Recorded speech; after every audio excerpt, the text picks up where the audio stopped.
Prajurit komando! Siap! Perintah sudah jelas. Pertiwi memanggil kita sebagai jawaban akhir dari sebuah pertaruhan. Keberhasilan tugas adalah segala-galanya.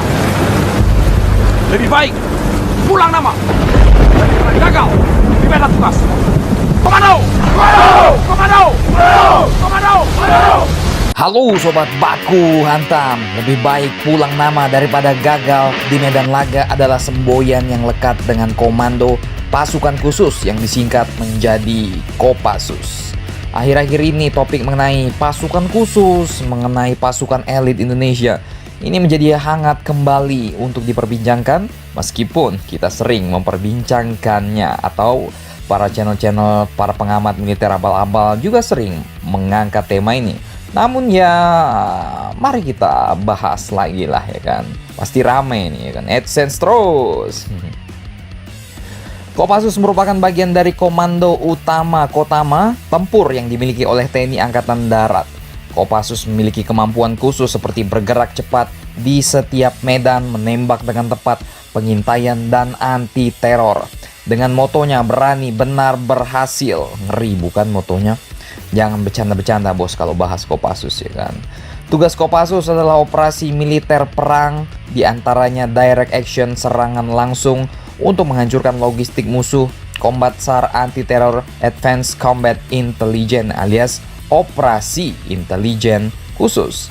Menyandang nama besar sebagai Kopassus, rupanya tak mudah untuk bergabung dengan Baret Merah. Pasalnya ada sejumlah syarat yang sangat berat yang harus dipenuhi oleh para calon prajurit.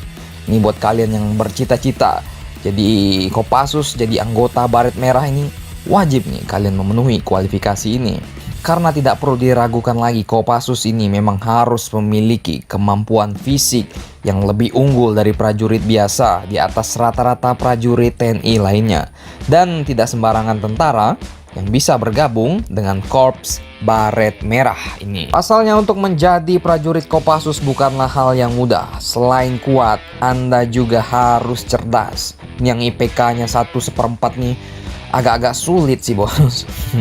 Untuk mendapatkan Baret Merah dan Brevet Komando Kebanggaan Korps ini, prajurit harus melewati pelatihan khusus yang nyaris melewati kemampuan batas manusia. Tahap pertama ini pemusatan pelatihan di Batu Jajar, Bandung. Nih tahap pertamanya aja udah digodok-godok nih. Admin pengantar mapnya aja kali nggak sanggup nih, apalagi ngikutin tahap pertama nih kan. Iya salah. Di tahap pertama ini, di sini di calon prajurit komando ini dilatih keterampilan dasar.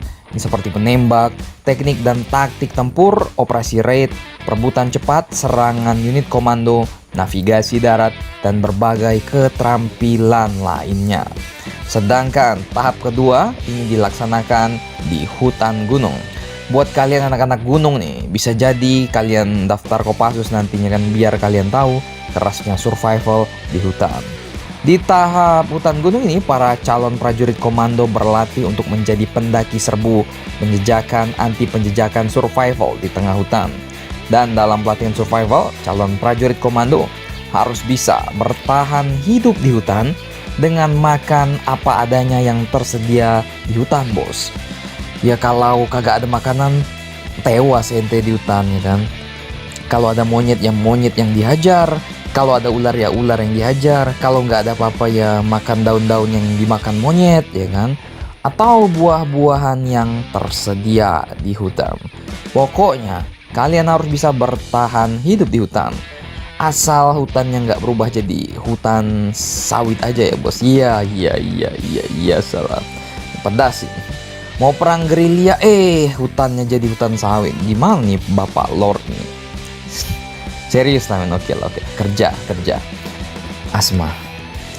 Tahapan latihan hutan gunung diakhiri dengan long march dari Situ Lembang ke Cilacap dengan membawa amunisi, membawa tambang peluncur, senjata, dan perlengkapan perorangan yang tentu saja sangat berat bagi orang awam dan bagi para pengamat militer abal-abal. Udah selesai? Belum bos. Selanjutnya calon prajurit komando ini berinfiltrasi melalui rawa-rawa laut. Di tahapan ini, materi latihan meliputi navigasi laut, survival laut, pelolosan, renang ponco, dan pendaratan menggunakan perahu karet. Para calon prajurit Kopassus ini harus mampu berenang melintasi selat dari Cilacap ke Nusa Kambangan. Wow, ini sesuatu yang sangat-sangat fantastis, bos. Kalau ente kagak ada persiapan, bisa-bisa di Nusa Kambangan ente udah ditanya sama malaikat, ya kan? Siapa Tuhanmu? Siapa? Dan tahap terakhir adalah tahap Hell Week alias Minggu Neraka di Nusa Kambangan. Mereka akan disimulasikan untuk menghindari rintangan dan tembakan musuh yang mengejar. Ada pula para pelatih yang menjadi musuh yang bertugas untuk menangkap para peserta. Nah, jika tertangkap, pastilah peserta bakal sangat-sangat ya salam, nggak perlulah admin jelasinnya kan. Yang lolos bisa enak, tentu tidak, dihajar juga bosku. Para pelatih yang berperan sebagai musuh ini akan menyiksa para prajurit untuk mendapatkan informasi. Dalam kondisi seperti ini, si prajurit harus mampu mengatasi penderitaan, tidak membocorkan informasi yang dimilikinya. Selama 3 hari siswa menjalani latihan di camp tawanan, dan dalam camp tawanan ini, semua siswa akan menjalani siksaan fisik yang nyaris mendekati daya tahan manusia. Berat bukan? Seleksi fisik dan mental Kopassus ini, yang bermental kuat dan fisiknya kuat, silahkan kalian daftar menjadi prajurit komando. Yang fisiknya nggak kuat, adalah mending rakit PC aja kalian. Iya, salam.